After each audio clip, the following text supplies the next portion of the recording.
Hello મિત્રો, જય શ્રી કૃષ્ણ. સ્વાગત છે બધાનું નવા વ્લોગમાં. તો જો અમારા ઘરે મહેમાન આવ્યા ખરીદી કરવા. વીરભાઈ બેન છે, હા, લગ્નની ખરીદી કરવા આવ્યા. તો અમારા ઘરે રહ્યા છે અત્યારે. અમે જાઉં છે અમદાવાદ રતનપોળ.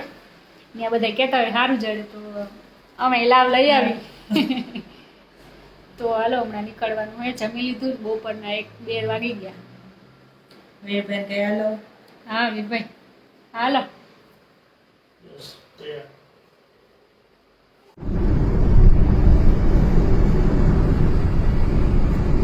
રતનપોળ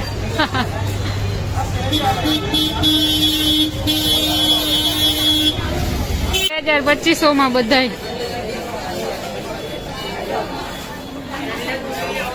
આખી બજાર. ગરમી તો જો બહુ થાય છે. આજે અમે પાયરી છે છઠ, હાઈકમ. તો જો અમે અને પેલા હાઈકમ વહી ગઈ હોળી માટે, આ બીજી વખત હાઈકમ આવે છે. તો આપણે લાડવા માટે પીંડિયા છે એ તળી લીધા, અને હવે અમે મઠરી બનાવી છે. તો મઠરી છે એ તરાઈ છે, અડધી છે એ તરાઈ ગઈ. હવે જો અડધી છે એ કરવાની છે. ગરમીના નાઈ રહોડામાં આવવાનું મન ના થાય. ઉનાળા કેવી ગરમી થાય, કોઈનો મન થાય તો. ચૈતર મહિનો બેસી ગયો, અત્યારે નોરતા આવે છે. આજે છઠ્ઠું નોરતું છે. તો આજે છઠ કહેવાય. ગામડામાં હાઈકમ પાડે, અમારે અત્યારે આ હાઈકમ પાડે. કોઈને આના પછી ને આવે એ પાડે. તો કાલ હાઈકમ પાડવાની છે આપણે. આખો દિવસ કઈ રાંધવાનું નહીં, આજે રાંધી લેવાનું. તો પૂરીઓમાં કેટલાક નથી કરવા, પણ ફટફટી બનાવવાનું ખાવા.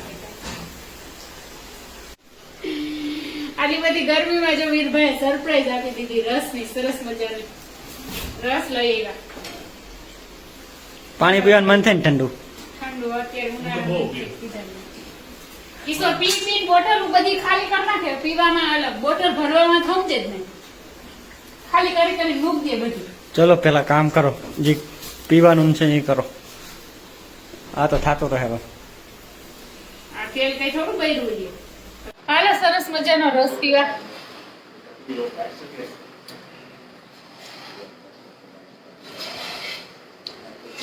હા, ઠંડક થઈ ગયો. લીંબુજી સિકંજી પીવાની કઈ મજા આવે. અંદર ટાઢર થઈ જાય.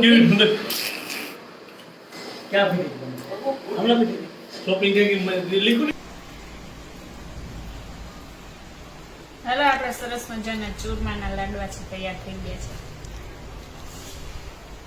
7-8 તો માંડ બનશે. 2 જણા એટલા ઘણા કહેવાય. એક તો કિશોર ખાઈ લીધો. ખારા બહેના ખવાટું જ બનાવ્યા તો ખાવાના જ હોય. ખારા બહેના ઇન્કમ હા. પહેલી વાર બનાવ્યા લાડવા. તો ઘેર બનાવતા હોય, પણ ભાભીઓ બધા બનાવતા હોય ભેગા. એટલે કોઈ બનાવ્યા નહોતા. આજ બનાવીને ટ્રાય કરી. હે કૃષ્ણ ભગવાન, 68 સેટ ને એવી રીતે પગ દુખી ગયા. ઓહો, મલક બનાવી નાખ્યું. લાડવા ને કોપરા પાક ને પછી પૂરી ને પછી મઠરી ને બધું બનાવી નાખ્યું. ભાત વઘાર્યા અટાણ ખાવા માટે. તો કાલે આખો દી કોરો. કાલે કઈ નહીં બને કિશોર. પગ દુખી ગયા. તો હાલો બતાવું તમને બનાવ્યું. કોપરા પાક, લાડવા, પૂરી ને મઠરી.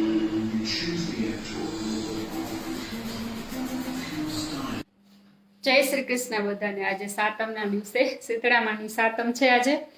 તો જો કાલે બધું રાંધી લીધું, એટલે હવે આજે રાંધવામાં હાવ પોરો. તો નાહી ધોઈ અને જો તૈયાર થઈ ગયા.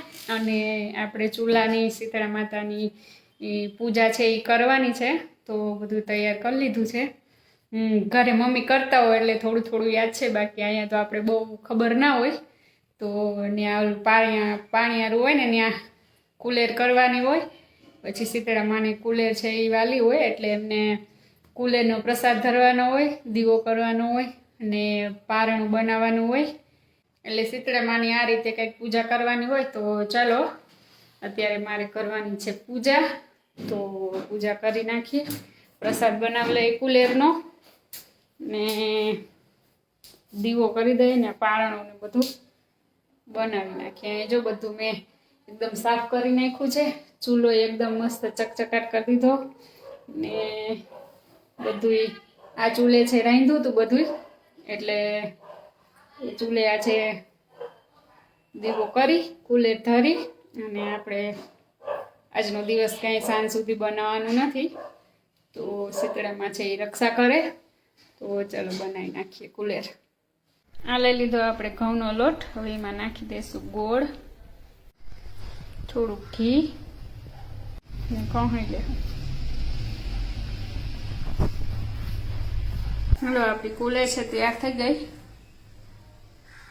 ઘરે તો આપણે પાણીયાર અલગ હોય ને ત્યાં એવી રીતે ઘોડિયું દોરતા હોય, પારણુંની ડિઝાઇન છે એ બનાવતા હોય. આપણે અહીંયા ગોરો રાખ્યો છે એટલે આપણું પાણીયારું છે આ છે, એટલે આપણે દિવાલમાં અહીંયા આપણું પારણું છે એ બનાવશું. તો ચાલો પહેલાં પારણું બનાવી લઈએ, પછી દીવો કરી નાખીએ ને પછી આપણે પ્રસાદ ધરી દઈએ. આપણો પ્રસાદ છે એ તુલસીના પાન વગર અધૂરો, એટલે આપણે તુલસીનું પાન છે એ ધરી દઈએ.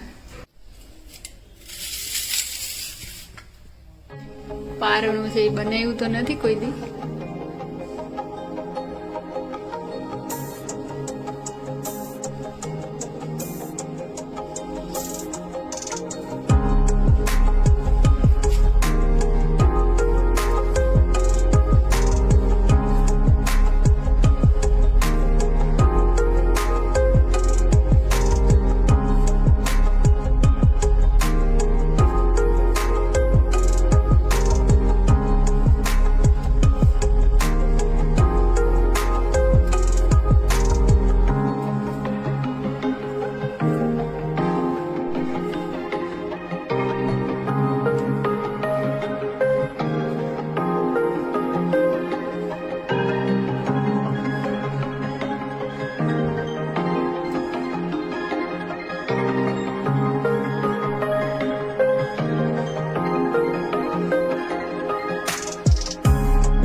ચાંદલો કરી લઈ.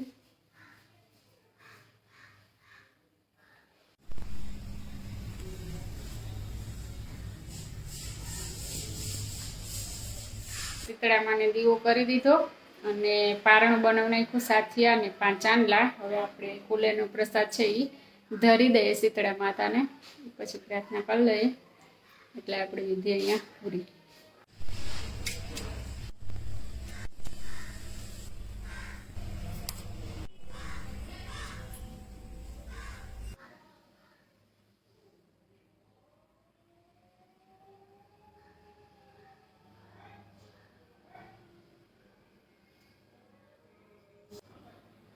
હાલો શીતળામાનો પ્રસાદ લઈ લઈ.